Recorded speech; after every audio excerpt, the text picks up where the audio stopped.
Hey everyone, welcome to the first episode of Lazy Girl Meals.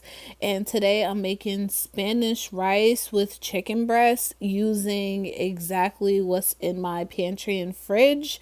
So we're going to make a lot of things work, and this is also recorded via voiceover. So bear with me. So we're going to start off making the rice first. And I have vegetable oil, I have jasmine rice, tomato sauce, chicken bouillon, minced garlic, onion powder, and salt. This is the rice I'm using. It's jasmine rice. I have the crushed tomatoes, and I get this from BJ's in bulk. So again, this is what I had on my pantry. Measuring cup. I don't always use a measuring cup, but for this video, I'll use it. Chicken bouillon. I don't have chicken broth, so I'm going to use this to make chicken broth from scratch. I'll get more into that later. Minced garlic, of course, and I'd say use a half cup of raw onions chopped, but I don't have that, so I'm using onion powder and salt, of course. So now you're going to want to take about 2 tablespoons of vegetable oil and heat that up, and you're going to use that to like saute your minced garlic and chopped onion. So I have this pot over medium heat. You're going to do all of this over medium heat.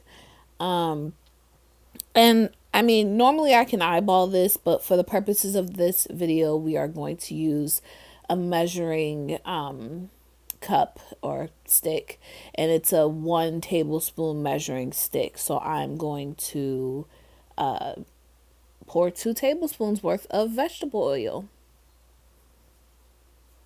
And this is over medium heat again.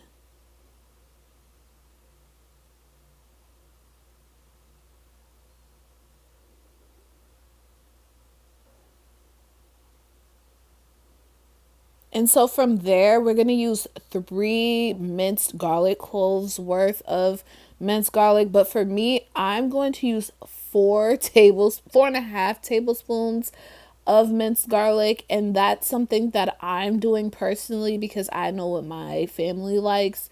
But if you want to follow my recipe to the T, just use 3 minced garlic cloves worth. But I did 4.5 tablespoons. Like I said, I'm an eyeball cook.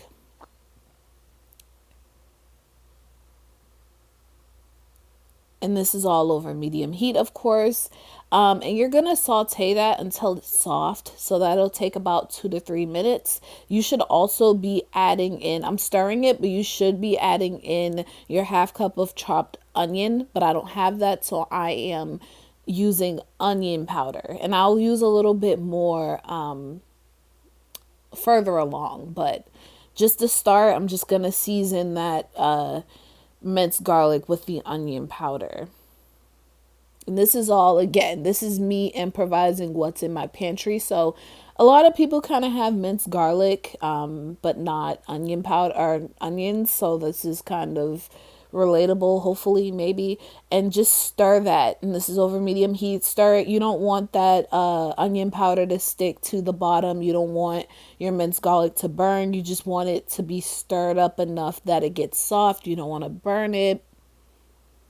So that's what I'm doing here. I'm just stirring it up, just waiting until it gets soft. If you had onions in here, like actual raw onions, you let it get more translucent.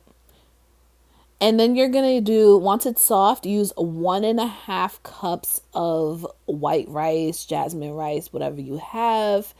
You're going to add that in once your minced garlic and onion has gotten soft. And so what you're going to do here, once your rice is added, you're essentially going to fry it up. So you're going to keep stirring it until it gets like that golden brown fried look, because it starts off like a white rice. So you're just going to want to make sure that it's golden brown by the time this process is complete. So I'm just getting the most out of this. Because I had rinsed this measuring cup out and I didn't dry it, the rice stuck to the measuring cup. But yeah, this is all over medium heat. This is all over medium heat.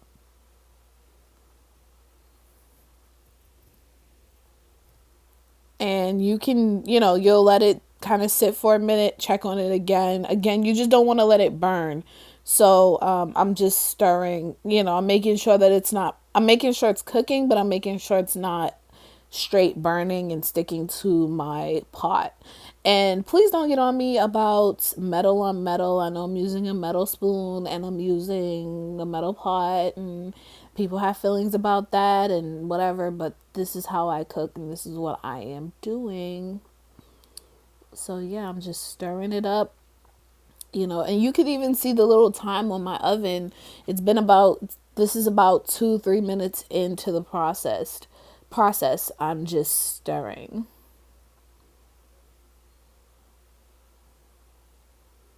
You can kind of see me looking more closely at what I'm doing, but it's one of those things, you don't have to stir it the whole time, but once I let it sit, I'm stirring it because I started to feel it stick, so I don't want it to stick. So again, I'm stirring it again. And you can even see, like, now another minute has passed and I'm just stirring it, making sure it's getting golden brown. So now I'm making this is the chicken broth that I made. So I took 2 cups of water with chicken bouillon, and I didn't measure out how much chicken bouillon I used. I did it to where I had enough of a consistency that would replicate chicken broth. So a nice cloudy, flavorful chicken broth. But I used 2 cups of water, and then I just added enough chicken broth to make me feel like it made sense. And I poured that directly on the rice, not in the actual like pot. I poured it on the rice and I stirred it in. And then you're gonna so this is the crushed tomato, and I rinsed off the top. Always rinse off the top of your cans. And so I'm gonna take 1 cup of that crushed tomato and add it on top of the chicken bouillon and rice mixture. And this will probably take about 5 minutes. You're going to stir all that together, and and this is all over medium heat, and you're going to wait for that to get to a boil. So you're going to have to keep stirring it, I'd say about a minute, maybe 2, to make sure that your rice is not sticking to the bottom. But you want to heat that to a boil. So make sure your rice is not sticking to the bottom. You will, over time, realize your rice starts to feel more fluffy and weighted because it is cooking. It's just not steaming or boiling yet. So I'm mixing it in initially here, and I'm gonna add a little bit more onion powder. Because like I said, I didn't use raw onion. If you have raw onion, you could skip this step, but I'm going to add more onion to really bring out that flavor I'm looking for. And I'm going to add a little bit more salt. I try to be lightweight with salt usage, but I know what I'm going for. So I am going to add a little more salt to make sure that what I want is embodied. And then of course, mixing that in as well. And like I said, this whole process will take about 5 to 6 minutes. But if you're going to add onion powder like me and salt, because you don't have onions at home, mix everything in. Make sure everything is mixed in, so that, your seasoning isn't just sitting at the top or something crazy. So that's what I'm doing here. And again, you don't have to babysit it every minute or so. You can kind of see this is the consistency that it looks like. Just trust the process. We all know what rice should look like. It's going to look a little soupy for now.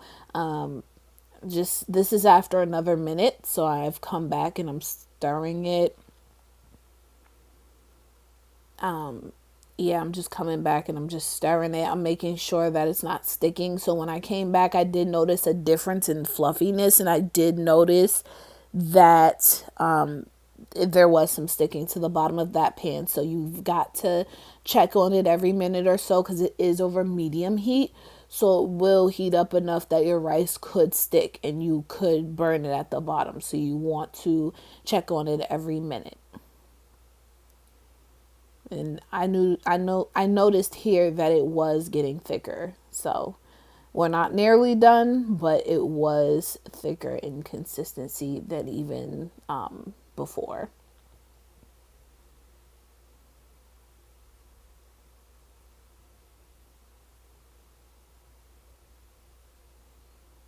And now you can see it's boiling, but I'm going to again stir it. One, to make sure that my rice is not stuck to the bottom, and two, I'm trying to go for what I would call a true boil. So even once I've stirred it, if it's still boiling, it's ready to go. But if you look, you see all that steam. We are eventually going to cover this with a lid, reduce the heat to low heat, and that steam is exactly what you want so that you can steam this rice and give it that consistency that you want. So I'm stirring it and it's boiling. So I'm going to put the lid on it and set my timer for 20 minutes and make sure that heat is on low heat. Do not keep that heat on medium heat or your rice will cook too fast and burn. And check on it every 5 minutes. So about 4 minutes has passed here. It's steaming. Stir your rice. It's gonna stick. You're gonna feel that fluffiness out the gate. So here I am, I think I may have had it just a little higher than low, so I may try to turn it to low here, but I'm stirring it. I'm making sure that it's not stuck to the bottom. You can see it's coming along. It's way thicker. Like I'm having to put a little bit more muscle into me stirring it, and it smells amazing by this point. Like it just smells amazing, and I just couldn't wait to for it to be done. I couldn't wait to taste the finished product. I'm literally just I'm stirring it so much. The reason I'm stirring it this much is just so that it's not stuck to the bottom. When I opened that lid and I started stirring, I felt the parts that were stuck to the bottom. So me stirring it is me just getting it from being stuck to the bottom and just making sure that every part of that the rice has a chance to cook. So that's why I'm stirring so much, and you will know when it's time. So I started, I put the lid back, and I stirred it every 5 minutes. So here's the finished product. This is after 20 minutes. I stirred it. Now I will say that I neglected it just a little after a while because I was multitasking. So don't be like me because it did get a little more stuck to the bottom than I'd like. But thankfully it didn't like burn. But every 4 to 5 minutes, just check on that rice, stir it. You kind of have to babysit it, but you don't have to babysit it like crazy. But it came out excellent. It smells delicious. It's so tasty. So we're going to move on to the chicken breast. I'm going for a Sazón inspired flavor. Um, um, I don't have coriander and I don't have saffron, so it's not going to be exactly sazon, but I have everything else. I've trimmed off the excess fat, the excess like bone. I've sliced it. I use olive oil to help my seasoning stick. And I would recommend letting it marinate, but I don't have time, so I'm seasoning it out the gate. So I use olive oil to help it stick. Cooking spray is for my George Foreman grill. My mom has a 30-year-old George Foreman grill, so I'm just going to use that. And for the actual seasonings, oregano. It's my oregano, black pepper, garlic powder, onion powder, cumin powder, paprika or ground cumin, paprika, and salt, of course. And the paprika, how much you use depends on how much spice you like. I usually just would season these like a 1-to-1, like equal parts, but I'm gonna eyeball it. Depending on how much meat you use, you may need to use more seasoning. Some people start with 1 tablespoon of each. That really is up to you. I just eyeball it for how much meat I have and what I know my family likes. So, and the other thing is, I usually take the lids off of all my seasonings, but I forgot to do that in advance. So you'll see I end up doing it after I've already added olive oil and touched the meat. So I had to wash my hands and then open the lids up. But that's because one hand will be used to season and the other hand will be used to handle the meat. That's usually how I kind of keep my cooking station contained. So here I am just essentially seasoning, and I'm very particular about the order that I season in. I kind of do black pepper and salt last a lot of times, or even paprika last. But either way, it really doesn't matter. Just make sure you're seasoning it in a way that is complementary to you and your family's palate. So here I am seasoning it. And like I said, I'm doing it by sight, by knowledge of what each spice brings to the table and what I'm looking for. But if you are not sure, just use equal parts. Use equal parts, but just make sure that your meat is covered. I always say it's safer to be low on salt and let the person eating your dish add their own salt. But again, when you've cooked long enough and you know your family and you know your serving sizes and all of that, you can kind of add just a little bit of salt as you see fit. So here I am mixing it, and I don't bother using gloves because I like to feel my stuff, what I'm doing. I actually have water running so I can wash my hands without touching anything. So here the meat is, it's been seasoned. I had to do it a couple times to make sure it was covered. Like I said, you know what works for you. So I'm going to prepare to plug in the grill and grill this. So the grill has been plugged up. The light is turned off. So the grill has been preheated. I have a little oil tray. This is a 30-year-old grill, so we don't have the oil tray anymore. So I just put a little lid under the grill just to catch any excess oil. The light's off. It's preheated, and I can feel that heat. So I'm going to use cooking spray so that my chicken doesn't stick directly on it. Even though it's non-stick, the cooking spray really helps the meat not to burn. I don't do that for hot dogs, but I do it for other meat. So here's the cooking spray. And you can see the lid even catching that spray that's leaking down. That's just natural. And it only fits one piece of meat, and that's fine. That works for me. But I am putting the first piece of meat on there, and you can see like the grill's kind of raised. It has like a little area here. So I'm just putting it in there, making sure every part is fit in there. And the light will turn off when it's when it's cooked, but I do it based on the doneness I'm expecting. That light, again, this is a 30-year-old grill. That light is not really indicative of it being done. So for my purposes, I just eyeball my meat. But you can also use a pan and sear these chickens if you don't have a George Foreman grill. So this is what it looks like after it's been cooking for a while on one side. And I'm just, of course, flipping it because the actual heat is on that bottom part of the grill, not really the top part. And I press down to make sure that every part of the meat is covered by the grill.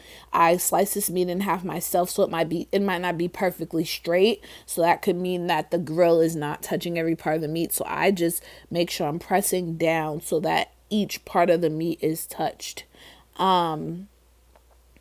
So this is what it looks like. It looks great. I'm flipping it.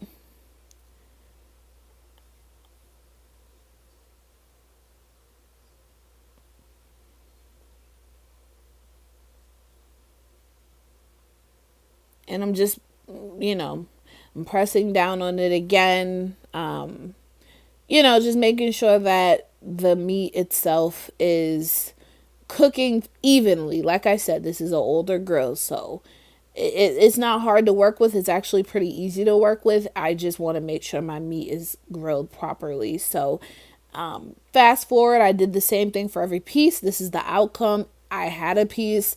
It was delicious. It really did have that sazon taste. I know I was missing a couple ingredients, but I tasted it and it had that nice grilled taste, like that nice blackened, like smoked taste. I had a piece with the rice. It just all went together and complemented each other so well. So please let me know if you really enjoyed this video. Please let me know if this video inspired you to cook this meal. If you cooked it, let me know how it came out for you. Let me know if you want to see more content. I will be posting some more content like this, so I hope that this video was enjoyable. Like I said, I did things straight out of my pantry. If I had vegetables, I might make it with some cauliflower or maybe even Brussels sprouts. But either way, I know we are lazy, but just make sure you clean and disinfect your countertops, especially if you're dealing with chicken, raw meat. Make sure you wash those dishes, and see you on the next video.